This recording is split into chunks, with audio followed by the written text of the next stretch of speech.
What's up, guys, and welcome back to episode 37 of Two Guys, One Court. Once again, my name is Zach Goldstein. And my name is Braylon Zhang. And we have a very special episode for you guys in store today. We're going to kind of talk about what's been happening in the past week of the NBA. Obviously, I think this is probably the first full week that the NBA has been in full capacity, under full run. Each game has played around, I'd say, 5 to 7, maybe even 8 games, and we have a lot to highlight. But before we get into the episode, I want to give a big shout out and thank you to our sponsor, ProUp.co. Go there for all your social media marketing needs, and make sure to follow them at ProUp.co on Instagram.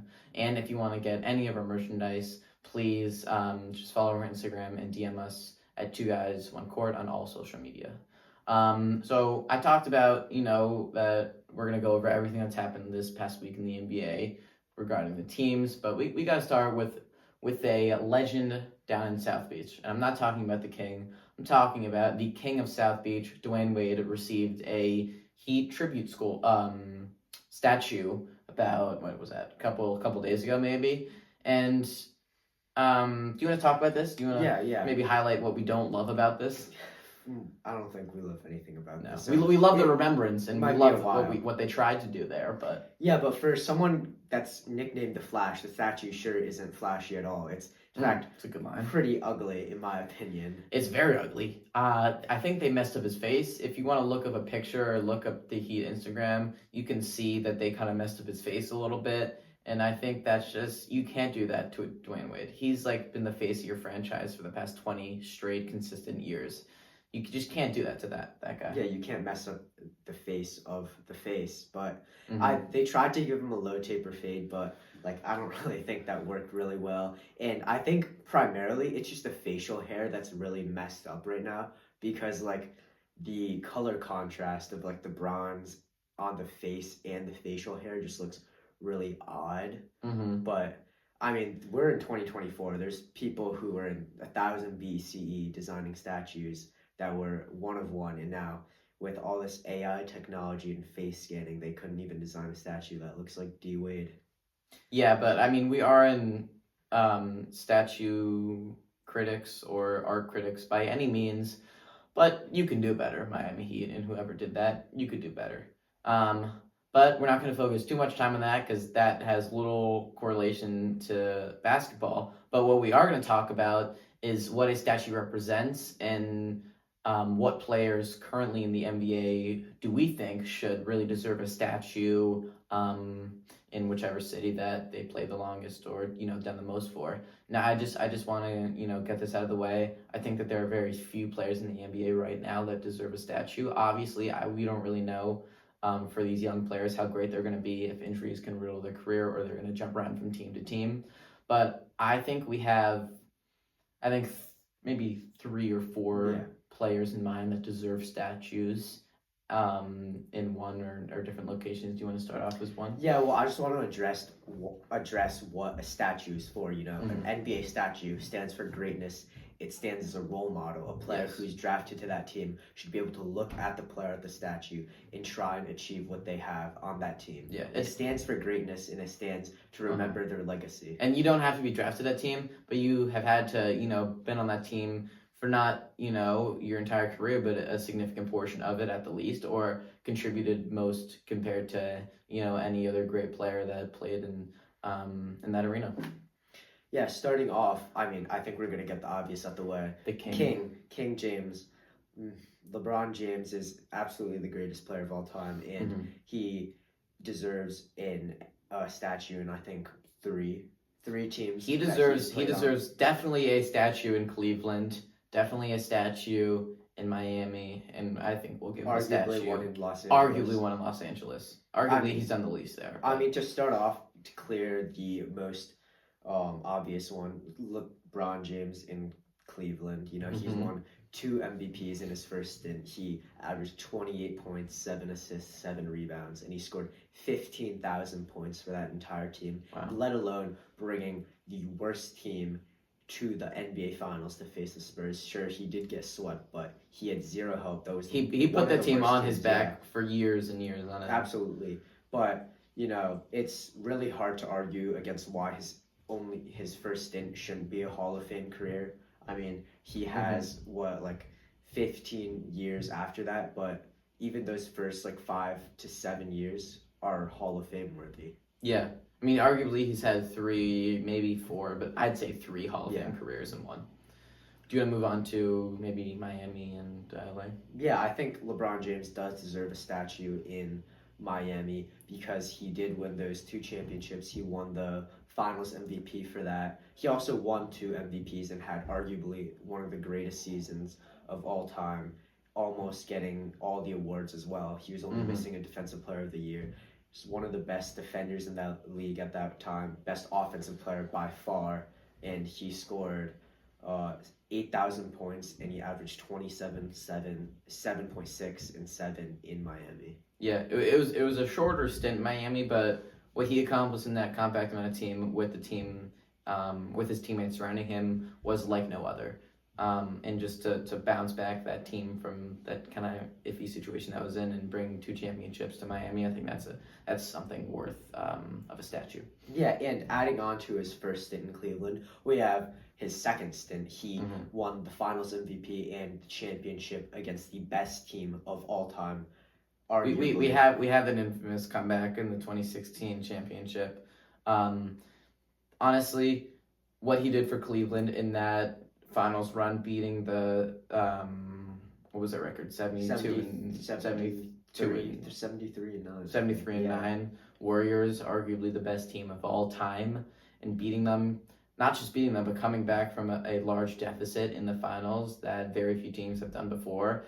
Even that, short stint of 7 games, honestly, that's a deserving factor of a statue, and that's what adds to his greatness and honestly his legacy as an NBA player. And I think that's very, very important, and obviously he'll get a statue in Cleveland. Yeah, someone could argue that his second stint could deserve a statue, but that's adding on to that's his a very first short stint. Yeah, that's adding on to his 15,000 points that he scored with the 2 MVPs. And then last but not least, we have his LA stint. 5 or 6 years in Los Angeles now. 6 years. Yeah, he won the championship in 2020. He won the Finals MVP. He also broke the scoring record there, which a milestone, iconic photo, really good moment in NBA history. Surpassed 40K points, and obviously got that bubble ring. Yeah, he scored nearly 10,000 points and averaged 27, 8, and 8. So his stats have not fallen off a single bit with time, which is incredibly impressive and makes me look up to him every single day. Okay, and we know the Showtime Lakers kind of surge for that entertainment, and I'm sure they'll be very willing to give LeBron James his own statue down in Hollywood. But to move on to other players right now, we can just go through this a little bit faster. I think without a doubt, Stephen Curry deserves a statue or maybe 4 statues in Golden State. I think that what he's done with his career there and his consistency there, he was drafted there. He got 4 championships there. He is the best shooter of all time. He has the most threes. He deserves everything that he has right now. And I think obviously without doubt he'll get a statue up there. Yeah, he's also played for his entire career, which is 13 years, 14 years. Yeah, coming up on 15 years, I'm pretty sure. He's played there for his entire career, and I think without doubt that, even if they could put 10 banners in his name, that won't be enough to kind of congratulate the work that he put in to kind of turn around this franchise into one of the most winningest franchises of all time. Yeah, he put the Warriors on the map. He gave the Warriors 40 million followers on Instagram. Without Steph Curry, the Warriors are nothing without him. They are nothing without him. 2 championships in the 60s led by Rick Barry and Chris Mullin. Nobody even knows who those are anymore. Curry is one of the most recognized and known basketball players ever, probably second or worldwide. Third. Yeah. But to move on, for 2 other people that we think should deserve a statue, these could be more controversial, more arguable, but we think that Giannis Antetokounmpo should deserve his own statue up in Milwaukee. Obviously, he had a wonderful 2021 season, winning that Finals championship, MVP, all that stuff. And I think his, dedication and commitment to the Bucks, and what the stats that he's been able to put up and the work that he's been able to do for that city has been phenomenal, and is statue worthy. And I mean, you could argue that he hasn't done as much, but I think he's still in his prime. Yeah, in his back end of his prime, he can still contribute more to that city. He won, I think, like half the championships that the Bucks have. Mm-hmm. So that's pretty significant. He's won 2 MVPs with them. I think Yeah. 2 depoys with them. Yeah. He's done a lot for the Bucks. He's, I think, their all-time leading scorer, if I'm not mistaken, Mm-hmm. and rebounder, maybe. But he has done an insane amount for the Bucks. He's been loyal for his entire career, and I really hope he gets a statue, because he sure deserves one. Yeah, and another foreign player who's been dedicated and committed to his team. We're going to the Mile High City for Nikola Jokic. Obviously, another guy who has only won 1 championship, but has done so much to that city and to a team that hasn't seen a ton of stars and a ton of greatness. I believe it or not, he got the first championship for the Nuggets. He did. He did, yeah. And I think, he's been there for over 10 years. He deserves a statue there. Even if he doesn't, and how many MVPs does he have? Like 3? He has 2. 2 MVPs. Could have had 3, but we had, some footer fatigue. But we talked about that earlier in early episodes. But I do think that he deserves a statue there, because he's done so much. He's kind of put this team on the map. Not as much as Curry, but he's done his work, and he's got the job done in the Mile High City. Yeah, he was drafted during a Taco Bell commercial, and Yeah. he brought them a championship and won 2 MVPs on their team. That is an insane amount of work. I guess the Nuggets really spotted the potential out there, and really hope. Or got lucky. Yeah, I really hope they honored him with a statue. Yeah. And then to move on to one person who you think we might have skipped, but no, we did not skip Kevin Durant. We mutually agree that he shouldn't get a statue. No. Anywhere. No. He's played for about 5 teams. He hasn't contributed and been dedicated enough to a team for a long amount of time and done so much to a city, because he was surrounded by superstars for his entire career, that he deserves a statue that will be, on the campus of the arena in a city for the rest of time. Yeah, you might be wondering why he doesn't deserve one in OKC. I mean, it's pretty obvious why, even though he did stay there for the majority of his career. He probably will be their best player. Yeah. He currently is, but he didn't do enough. Yeah, he didn't win a championship. Sure, he made the finals, no championship against the King, though. But, he didn't, he left the Thunder on such an awful note that his entire mark left on the city is just by being a soft cupcake that just is a ring chaser. So, I don't even think fans would like that statue. They'd probably start throwing tomatoes on it. Yeah. But he has, I forgot if it was yesterday, a couple days ago, the press has been asking him, because there's been chatter with statues ever since the Dwyane Wade incident, or praise, whichever you want to call it, and he's accepted that he believes that he doesn't deserve a statue anywhere, and that's without doubt that he is one of the greatest natural scorers in the NBA. And, he deserves so much respect from his game, but he hasn't done so much to just one singular team in his career. And I think that wraps all the statues up. Yeah, we'll see if we missed anybody in 10 years who have gotten a statue at this point. But that's exciting to see and kind of to think about for the future. But now we're going to switch back into the NBA season mode. We're going to go back and talk about kind of the top teams and some disappointing teams in the Western and Eastern conferences. Starting with the West, were you surprised by this? In the number 1 seed OKC, 5-0 right now? I mean, not at all. They're an amazing team. They have one of the best players in the league, followed with, KD 2.0. Basically, yeah. They have literally a guy who looks like a goat on the team. And Chet Holmgren. No, he looks more like Abe Lincoln. He looks like a goat too. He looks like Abe Lincoln and a goat. He does look like a goat. He looks like both of them. But I feel like goat and rat are also interchangeable. Sure, we could talk about this all day, but there's not so much to talk about because this OKC team hasn't been playing really difficult teams. We know the West is a lot more competitive, but they've been crushing the Bulls, and that doesn't say anything. Yeah, I mean they did beat the Nuggets, which is one of the better teams, but they're not even top. So did the Timberwolves. They're not even top 4 seeds right now. So really not an argument right now. Mm-hmm.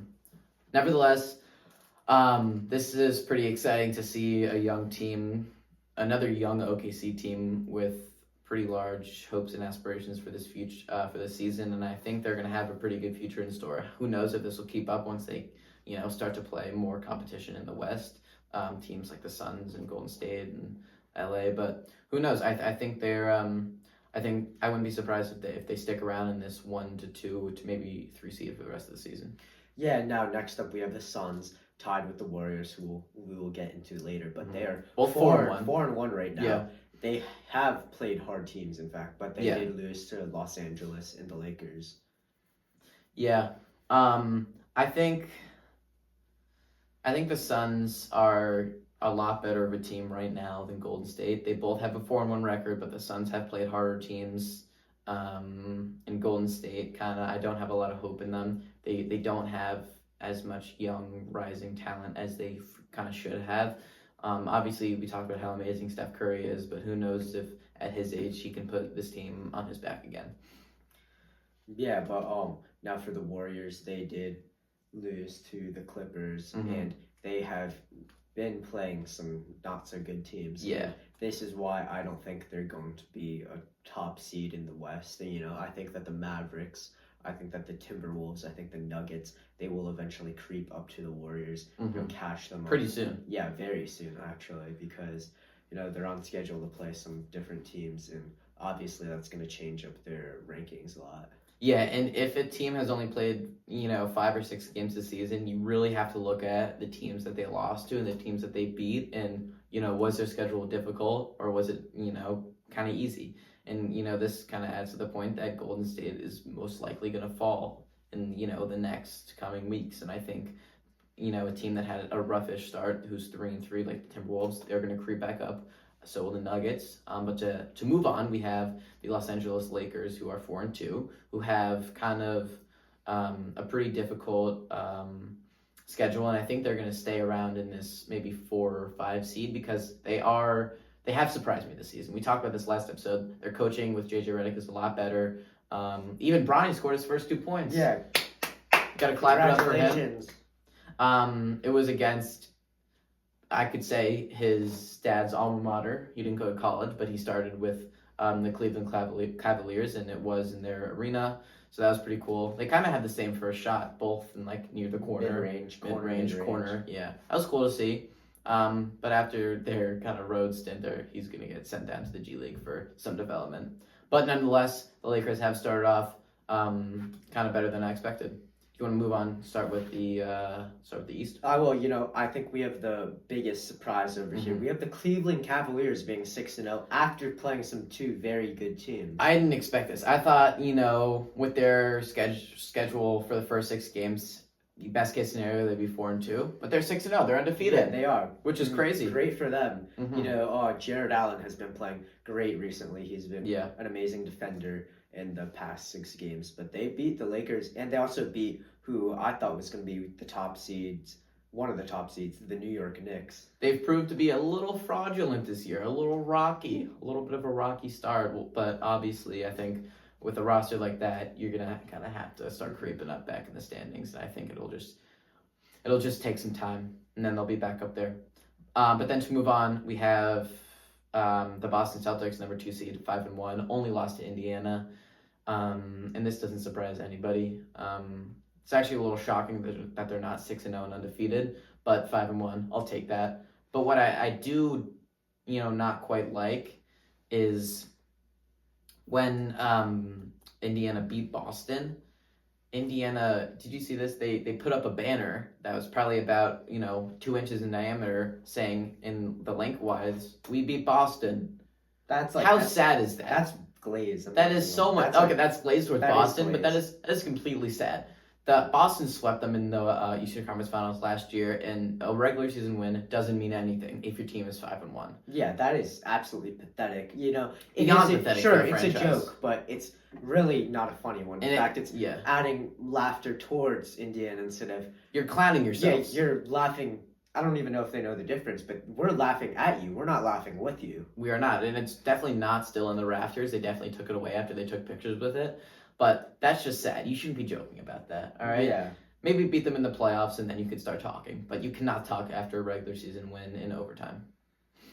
But then we can move on to kind of 3 or 2 disappointing teams in the East right now. We have, I believe it's the 1-4 Bucks right now, who are beyond they're not disappointing at all. And the 76ers are pretty disappointing this season. I mean, who would have thought that the 76ers would have been bad this season? Very fair, but I expected for the Bucks to be mid this season, not phenomenal because, it's a pretty old team by now, but that's kind of sad. And they haven't been playing hard teams, so I expected a lot more.